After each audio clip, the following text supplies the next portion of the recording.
A paz do Senhor Jesus, estamos aqui de volta para nesse momento trabalharmos a segunda parte do vídeo sobre pós-milenismo.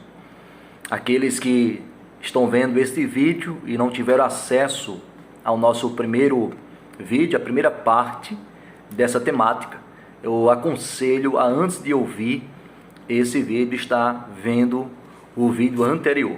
Nesse momento nós vamos estar nos detendo sobre os principais pontos que o pós-milenismo acredita, alavanca, como verdade. No primeiro vídeo nós trabalhamos a questão da definição e também sobre os defensores dessa visão escatológica ao longo da história. Então, vamos nesse momento saber os 8 principais pontos defendidos pelo pós-milenismo. O primeiro ponto é que o reino é essencialmente redentor e espiritual, em vez de político e físico. Ou seja, nesse primeiro ponto, os pós-milenistas deixam bastante claro a sua contrariedade e oposição aos pré-milenistas. Os pré-milenistas acreditam em um reino literal de 1000 anos que acontecerá em um tempo por vir, em um tempo futuro. Agora, esse primeiro ponto de um reino redentor e espiritual, e não físico nem político, se assemelha também aos amilenistas, porque os amilenistas também acreditam que esse reino que está em Apocalipse capítulo 20 e também em outras porções escriturísticas é um reino espiritual e não literal. O segundo ponto dos pós-milenistas é que o reino foi fundado na terra durante o ministério terreno de Cristo, em cumprimento à profecia do Antigo Testamento. Ou seja, as diversas profecias relacionadas a um reino messiânico, o reinado do Messias, segundo os pós-milenistas, essas profecias se cumpriram na primeira vinda de Cristo e não se cumprirá na sua segunda vinda, como dizem os pré-milenistas.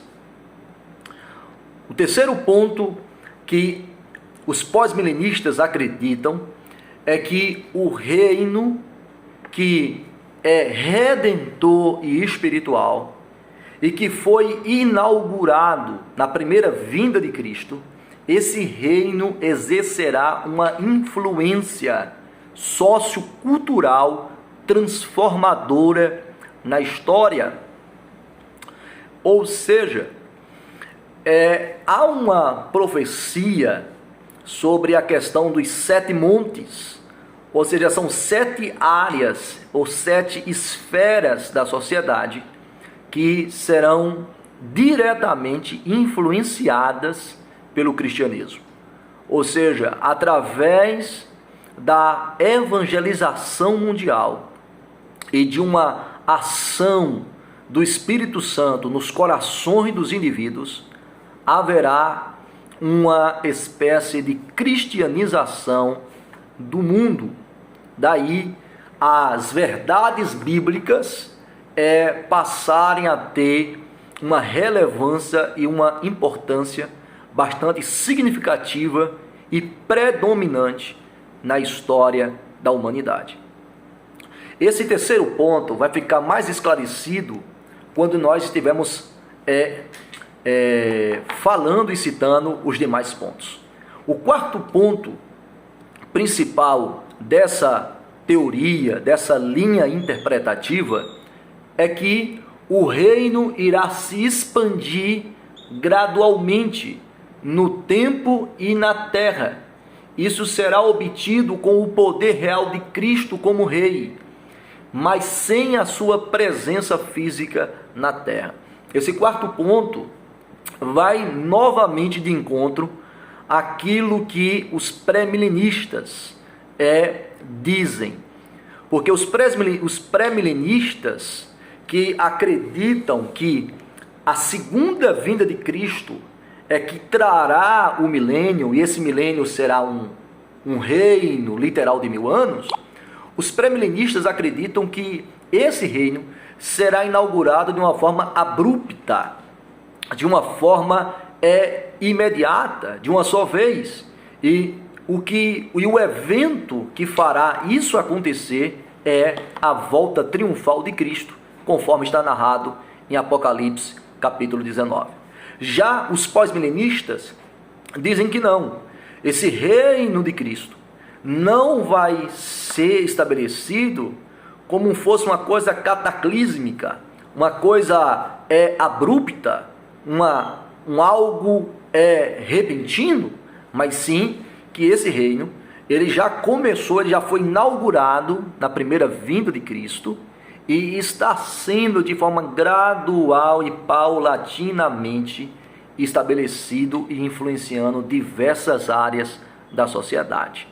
Então, na medida que nós estamos caminhando para o fim da história, nós estamos vendo o avanço gradual do reino de Deus sobre a face da terra. E isso já está acontecendo há 2000 anos, desde quando Jesus veio na sua primeira vinda.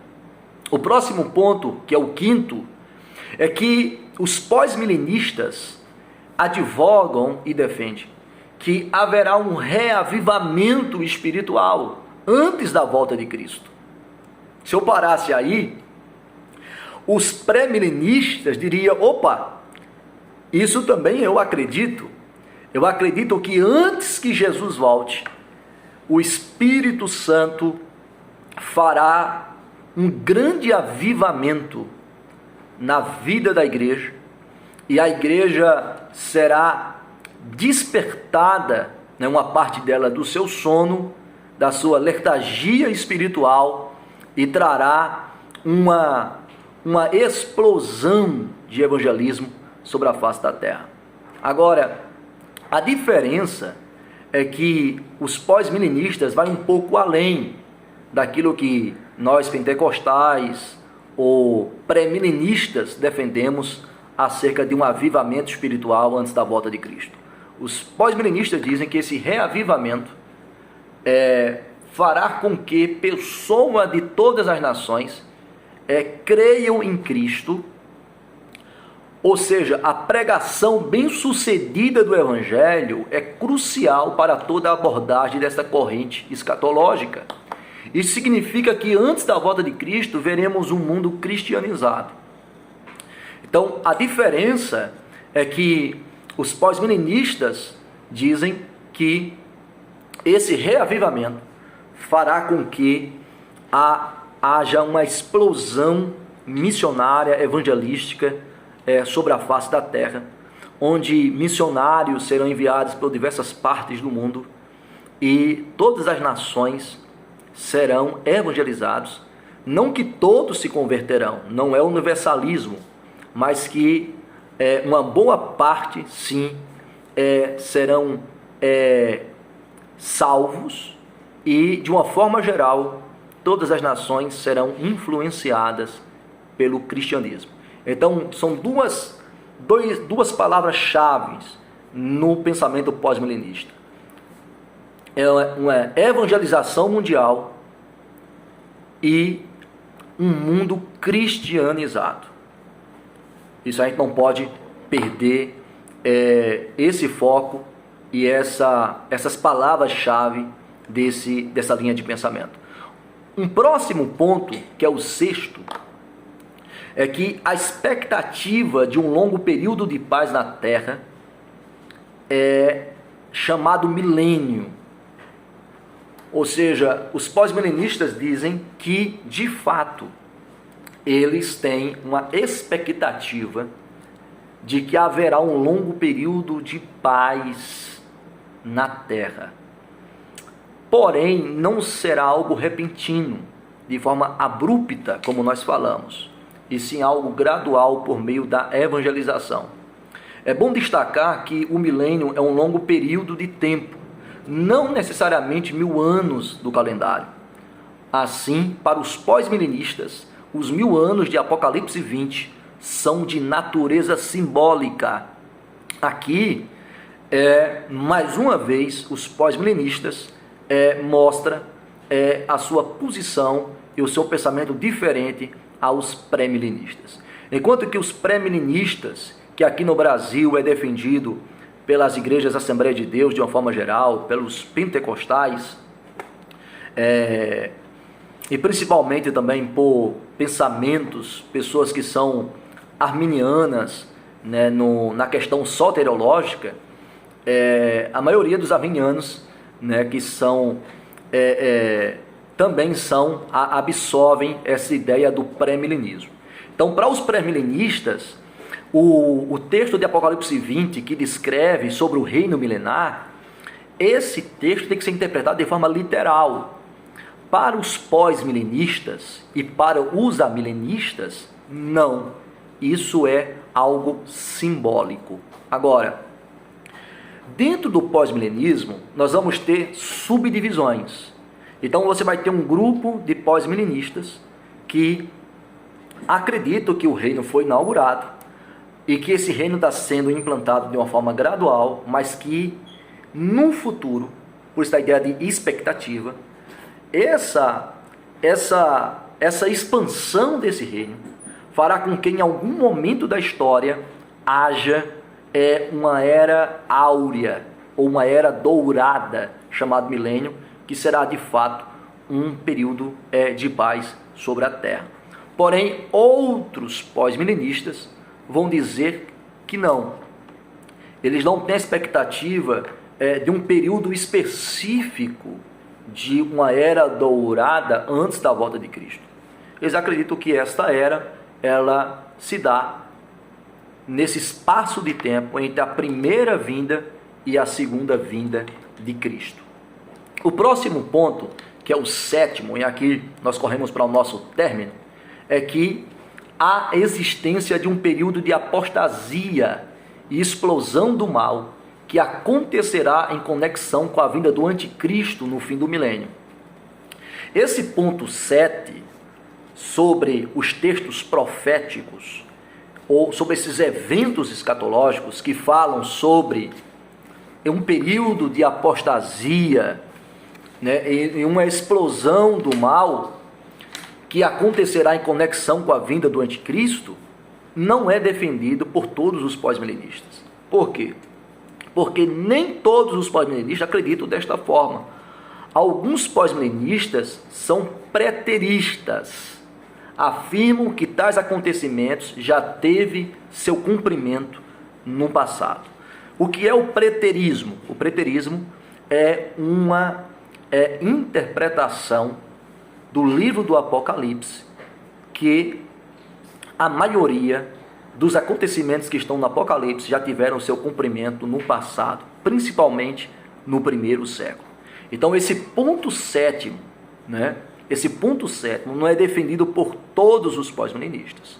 Então, para ficar mais claro, você vai ter um grupo de pós-milenistas que vão dizer o seguinte: haverá uma era dourada de paz, que não necessariamente é 1000 anos literais, e essa era de paz, essa era dourada, será antes da volta de Cristo, mas que logo em seguida a essa influência do cristianismo em todos os aspectos da sociedade passará por uma crise.